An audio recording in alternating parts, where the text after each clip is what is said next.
merci à Radio ECN de nous permettre d'organiser un débat citoyen avec pour but de faire réfléchir les jeunes sur les enjeux qui nous entourent. Aujourd'hui, nous allons débattre sur un sujet qui nous touche tous, la gestion de la crise sanitaire. Alors, nous sommes tous ici des étudiants de l'ESPA, École supérieure des sciences politiques appliquées de Mulhouse, une école axée sur l'apprentissage des sciences politiques. Nous sommes plus précisément en prépa Sciences Po, une prépa qui nous permet de nous préparer au concours Sciences Po en un an afin d'intégrer l'un des instituts d'études politiques. Pour ce débat, ce soir à mes côtés, Marie Jacquet et Laura Bastuc, bonsoir. Bonsoir. Ainsi que Andrea Smith et Laurie Kaufmann, bonsoir. Bonsoir. Et bonsoir à notre experte Emma Rapp. Bonsoir. Je me présente, je m'appelle Coquerette Tilane et je serai avec vous ce soir pour animer ce débat. Et finalement aussi un bonsoir à nos auditeurs qui ont participé à notre débat en posant des questions. J'en sélectionnerai quelques-unes. Alors, ce soir nous allons débattre d'un sujet qui nous touche tous, la gestion de la crise sanitaire, en nous demandant plus particulièrement s'il faut privilégier la sécurité collective aux libertés individuelles. Il est vrai que pour nous étudiants, la situation est particulièrement complexe. Nous n'avons pas beaucoup la parole, nos études ainsi que notre vie sociale est particulièrement impactée. Les jeunes se sentent oubliés, la preuve en est, de nombreux étudiants tombent en dépression et d'autres vont même jusqu'au suicide. Il est donc important, voire primordial, d'en parler aujourd'hui. Et je laisse la parole à notre experte. Donc cette fameuse pandémie, ou plutôt ces pandémies, si on compte le nombre de variants qui ont progressivement pris de la place sur le territoire, eh bien au total, ils font déjà plus de 90 000 morts. Donc à ce jour, la tension en réanimation est de plus de 107%. Il y a plus de 9,30 millions de personnes qui ont déjà été vaccinées. Mais ça fait quand même un an qu'on jongle entre couvre-feu, confinement, et malgré toutes les mesures qui ont été mises en place, eh bien on constate quand même qu'il y a une grande augmentation du nombre de cas qui continue dans la plupart des régions. Donc tous ces éléments-là nous amènent à nous interroger sur cette gestion de la crise et sur aussi la question de des libertés collectives et des libertés individuelles. Donc c'est ce thème-là qu'on va traiter aujourd'hui. Donc la sécurité sanitaire doit-elle primer sur les libertés individuelles ? Alors, le gain de sécurité est-il à la hauteur de perte de liberté consentie ? Laura et Marie. Alors déjà, pour commencer, on aimerait rappeler toutes les libertés qui sont restreintes ou dont nous sommes privés depuis un peu plus d'un an maintenant. Il y a notamment la liberté de déplacement, une forte réduction de la vie privée avec les attestations, une certaine restriction de la pensée avec une forte pression sociale pour les personnes qui sont contre les mesures qui sont prises actuellement. La liberté de culte, de consommation avec une hausse des prix, la fermeture de certains magasins, la liberté de travail, notamment pour les restaurateurs, le monde de la culture, et aussi une forte réduction des liens sociaux. À côté de ça, il y a un taux de mortalité de 2,2% sur le monde entier, sur tous les cas confirmés, c'est-à-dire les gens qui avaient été testés positifs au Covid. Donc on peut estimer en fait que ce taux de mortalité, si on prend toutes les personnes qui ont peut-être été positives, qui sont peut-être décédées, mais qui n'avaient pas été testées, ce taux de mortalité au final il est peut-être même inférieur à 2,2%, qui est quand même déjà faible. Et on pense que ça ne vaut pas vraiment la peine comparé au nombre de libertés dont nous sommes privés. Alors j'entends ce que vous dites, mais j'aimerais d'abord rappeler la définition de liberté. Donc la liberté est la possibilité de pouvoir agir selon sa propre volonté dans le cadre d'un système politique ou social, et là j'aimerais que vous fassiez attention à ce que je veux dire, dans la mesure où l'on ne porte pas atteinte aux droits des autres et à la sécurité publique. Alors le généticien et président de la Ligue contre le cancer Axel Kahn soutient cette idée en disant que la liberté s'arrête là où elle peut nuire à la liberté d'autrui. Et en fait lui il est contre la dictature sanitaire. Et il est pour la liberté de vivre, et pour lui, toutes les autres libertés dépendent de celle-ci. Sur la santé, à quoi bon être libre de faire autre chose ? De plus, la réduction de ces libertés ne sont pas seulement faites pour préserver les personnes qui sont mises en danger par le Covid, c'est aussi pour aider le personnel soignant qui souffre également depuis le début de la pandémie et qui est au front directement contre le Covid. Et ces restrictions de liberté servent aussi à les aider et à les soutenir, eux qui se battent tous les jours pour nous aider.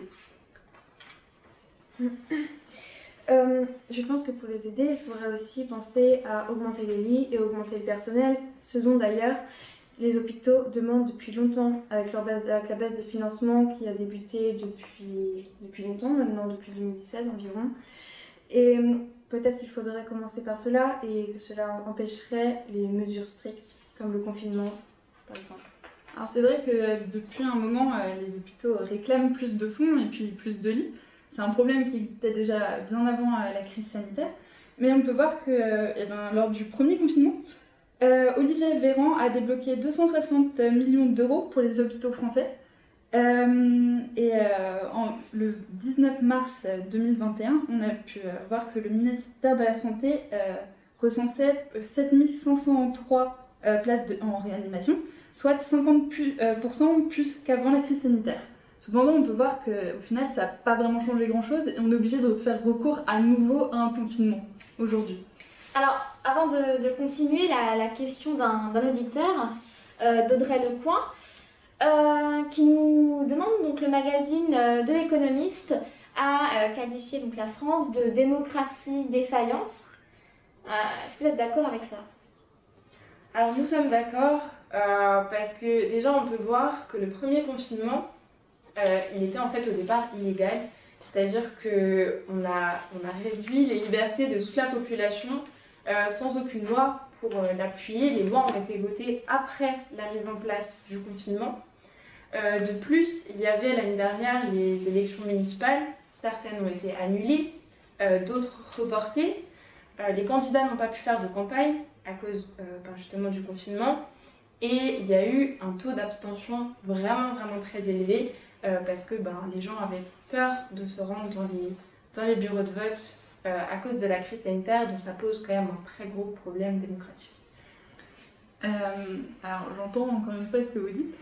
Cependant, on fait face à un réel problème en France, c'est la discipline des Français qui ne se plient pas vraiment aux règles et donc effectivement on peut voir que les personnes avaient peur d'aller voter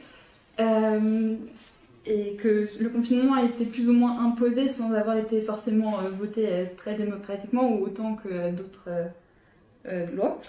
Mais en fait c'était nécessaire, en France du moins, de le faire de cette manière. Et on peut voir que ce n'est pas inutile non plus.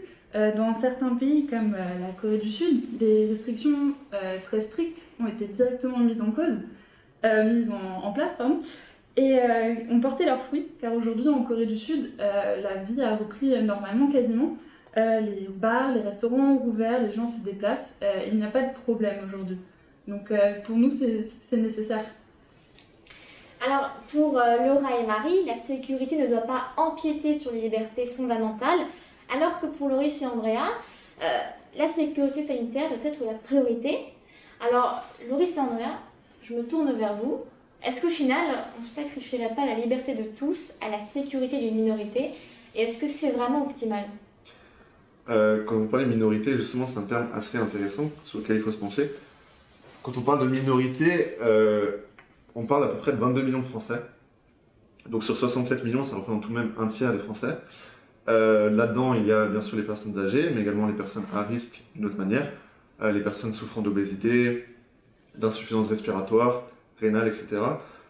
Donc, quand on atteint quand même un tiers de la population française, je ne pense pas qu'on peut parler de minorité, et je pense que ce serait assez discriminatoire de la mettre à part, juste parce que c'est une minorité, alors que c'est quand même un très gros chiffre. Et il y a également là-dedans les gens qui ont Covid long. Donc en dehors de ces 22 millions, tout le monde peut souffrir de ce Covid long, c'est-à-dire des séquelles qui peuvent être très graves sur le long terme, qui donc ne touchent pas que les personnes âgées et à risque. Donc certes, c'est 22 millions de personnes, mais il est important de les protéger. Mais il faudrait cesser d'infantiliser les Français et commencer à compter sur leur responsabilité individuelle. Ce ne sont pas les enfants, ils savent se prendre en main, ils connaissent les risques. Et ils savent quoi faire, et ils savent se protéger. Donc je pense qu'il est inutile de réduire les libertés individuelles, les libertés de tous, pour une minorité qui pourtant, justement, comme je viens de le dire, sait se protéger.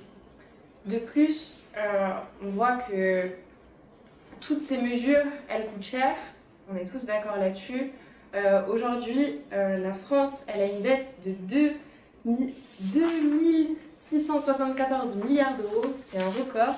Et cette dette, elle va perdurer dans le temps, il va falloir la rembourser. Et c'est quelque chose qui va peser sur des années, pour les plus jeunes en l'occurrence. Et on sacrifie en fait l'économie en partie pour la santé. Et oui. Voilà. Bah justement, quand on parlait de dette, cette dette est justement aggravée, enfin, elle est causée. On a déjà une grosse dette et en plus elle est aggravée par le Covid. Et justement, c'est une raison de plus pour confiner, selon nous, après c'est une question d'opinion, parce que le confinement, surtout un confinement strict, car c'est ce que nous défendons, pourrait justement mettre un terme plus rapidement à cet agrandissement de la dette. Parce qu'il ne faut pas oublier que les problèmes les mesures sanitaires entraînées avec le Covid coûtent extrêmement cher. On l'a vu, les lits en réanimation sont très occupés, et un lit en réanimation coûte plus de 4 000 € par jour en moyenne. Donc vous imaginez que sur des milliers et des milliers de lits, ça fait des millions et des millions par jour. Non, sans même parler de l'impact sur le PIB, de la fermeture des bars, des restos, des centres de culture, c'est pour ça que nous on défend justement un confinement strict pour arrêter rapidement ce Covid et pouvoir reprendre la vie de plus belle le plus tôt possible. Alors, j'ai la question d'un auditeur, un auditeur assez spécial, car c'est notre camarade de classe Émile Lemers de La Réunion, qui nous demande: les patients admis en réanimation depuis la 3e vague du coronavirus sont de plus en plus jeunes. Pouvons-nous toujours parler de minorité? Marie? Donc, selon Santé publique France, l'âge moyen des patients en soins critiques est de 65 ans aujourd'hui. Pourtant, elle était de 67 ans il y a 3 mois. Donc oui, on peut parler d'un rajeunissement, c'est clair. 65, 67, voilà, c'est clair. Mais il ne touche quand même pas les plus jeunes. Enfin, à part avec le Covid long, bien entendu. Mais voilà. Ça reste relatif. C'est ça. Alors vous l'avez compris, Andrea et Loris sont très attachés à l'égalité de traitement. Ils ne veulent pas différencier la population à risque qui est déjà fortement isolée, notamment les personnes âgées. Mais le fait de vouloir absolument traiter les choses cas par cas, est-ce que ça ne conduirait pas à un conflit générationnel? Est-ce que traiter et imposer des restrictions sur toute la population, est-ce que cela ne va pas entraîner, Andrea et Loris, une guerre générationnelle? Nous, non, on pense au contraire. On l'a vu avec le premier confinement, il y avait énormément de situations. On avait le jeune du bâtiment qui va faire les courses pour la personne plus âgée, plus à risque. En échange, cette même personne âgée lui fera à manger, voilà. Et en fait, cette entraide et cette solidarité, elle a été justement favorisée, on pense, par le confinement, par la situation, par l'épreuve qu'a dû subir les 67 millions de Français, et qu'au contraire, ça peut que favoriser les liens et l'entraide, et justement la fraternité comme on entend. Alors, on peut voir qu'au début, au premier confinement, il y avait un fort mouvement de compassion. Par exemple, on applaudissait tous le soir les soignants. Aujourd'hui, ça se fait plus du tout. C'était un fort élan de compassion parce qu'on s'est laissé un peu surpasser par nos émotions. Aujourd'hui, c'est plus vraiment le cas. En plus, on pense avec Marie qu'un confinement des personnes les plus fragiles, les plus vulnérables, ça n'empêcherait pas du tout cette solidarité, cette fraternité, comme vous dites. Si une personne âgée elle est confinée, ça n'empêchera pas l'étudiant, son voisin, d'aller lui faire les courses, au contraire. Et on voit aussi que est-ce qu'on privilégie pas une génération dorée, la génération des boomers, qu'on continue de protéger alors qu'ils ont déjà été favorisés à leur époque quand ils étaient jeunes. Il y avait une forte croissance économique, une grande facilité à trouver de l'emploi. En 2019, 50% des jeunes avaient un emploi précaire, alors qu'en 1980, ce n'était que 17%. En plus, il n'y a pas que le Covid, on est tous d'accord. Selon une étude d'Ipsos, 40% des jeunes développent des troubles anxieux généralisés et 30% ont déjà eu des pensées suicidaires, voire fait des tentatives de suicide. La santé mentale, on voit qu'elle est en péril en ce moment. Il y a aussi tout ce qui touche au sport. ça fait partie de la santé. Les clubs de sport sont fermés pour les jeunes enfants, les salles de sport aussi. Donc forcément, les gens bougent moins, c'est pas bon pour eux non plus. Donc certes, le Covid c'est important, il faut protéger les gens, on est tous d'accord là-dessus. Cependant, il n'y a pas que ça, il y a une vie à côté. Justement, on parlait de la difficulté un peu plus grande pour les jeunes, mais il ne faut pas oublier que pour les personnes âgées également, parce que certes, les jeunes peuvent être dans des situations particulièrement précaires, mais les personnes âgées également, je pense qu'il y a souvent, je ne dis pas forcément vous, mais souvent un peu un cliché de la personne âgée qui vit dans une maison de campagne avec un jardin. Je pense qu'il faut sortir de ce cliché actuellement avec le Covid. Il y a un taux de personnes âgées très important qui sont isolées, tout simplement, avant le Covid, après le Covid, ça sera de tout le temps. Et donc justement, l'idée de faire un confinement visé que sur les personnes âgées, ça favoriserait ça et ce serait un peu sacrifier cette génération. Certes, il y a eu un peu une génération dorée qui a bénéficié de conditions éventuellement meilleures que nous, mais en attendant, c'est pas le cas pour tout le monde et il y en a qui ils méritent tout simplement un traitement égal et juste au même titre que notre génération. Alors pour revenir sur ça quand même, c'est les personnes âgées qui possèdent le plus de capitaux en France, c'est des chiffres, et même si bien sûr il y a également des personnes âgées qui sont confinées dans des petits appartements, on sait aujourd'hui que les étudiants sont en général confinés dans des studios des fois 10 mètres carrés, et être confiné dans un studio de 10 mètres carrés avec des cours en ligne toute la journée, etc., sans pouvoir sortir, sans pouvoir s'amuser, comparé à être confiné dans une maison, peut-être seul, peut-être en étant isolé, et c'est vrai que c'est difficile, mais c'est quand même des conditions qui sont différentes. Voilà. Justement, pour rebondir là-dessus, juste rapidement, pour l'épidémiologiste William Dave, ça défend justement notre thèse du confinement strict. Lui, il pense qu'il vaut mieux imposer des restrictions très strictes pendant une durée courte, ce qui permet de relâcher la pression, principalement dans les hôpitaux, qui sont sous forte pression. Nous ne sommes pas libres de nos mouvements et on voit bien que la situation actuelle n'est pas efficace et c'est pour ça qu'aujourd'hui on repart sur un confinement que nous jugeons pas assez strict, parce que justement c'est mieux d'aller plus rapidement pour toutes les raisons que vous dites. Vos raisons vont dans le sens également. Les jeunes souffrent, les personnes âgées souffrent et c'est pour ça qu'un confinement strict général serait beaucoup plus efficace pour contrer ces situations et même les pensées suicidaires dont vous parlez et les difficultés qui viennent avec. Alors, on voit bien que les deux camps se jettent la balle. Mais, Imara, n'y aurait-il pas des solutions pour apaiser toutes ces tensions? Oui, alors en effet, les experts se sont penchés sur l'idée d'une création d'un certificat sanitaire européen, donc ils appellent maintenant le certificat vert numérique. Donc d'après mes sources, celui-ci permettrait de circuler entre tous les États membres de l'Union européenne, donc il ne serait pas obligatoire, mais un QR code permettrait de présenter les résultats des tests PCR des personnes, ainsi que l'information de s'ils ont été vaccinés ou non. Donc voilà, est-ce que selon vous, ce serait aussi peut-être intéressant de le savoir, est-ce que selon vous, ce certificat sanitaire pourrait être également une solution pour essayer d'apaiser les tensions ou de retrouver même peut-être une vie normale? Alors pour nous, le certificat sanitaire, en fait, c'est la solution, un peu pour sortir de tous ces confinements. Et de plus, en fait, c'est pas nouveau cette idée, parce que déjà en France, pour être scolarisé par exemple, il faut avoir déjà le vaccin contre le tétanos, ou même pour aller dans n'importe quel pays africain, on est obligé d'être vacciné contre la fièvre jaune. Donc c'est quelque chose qui existe déjà.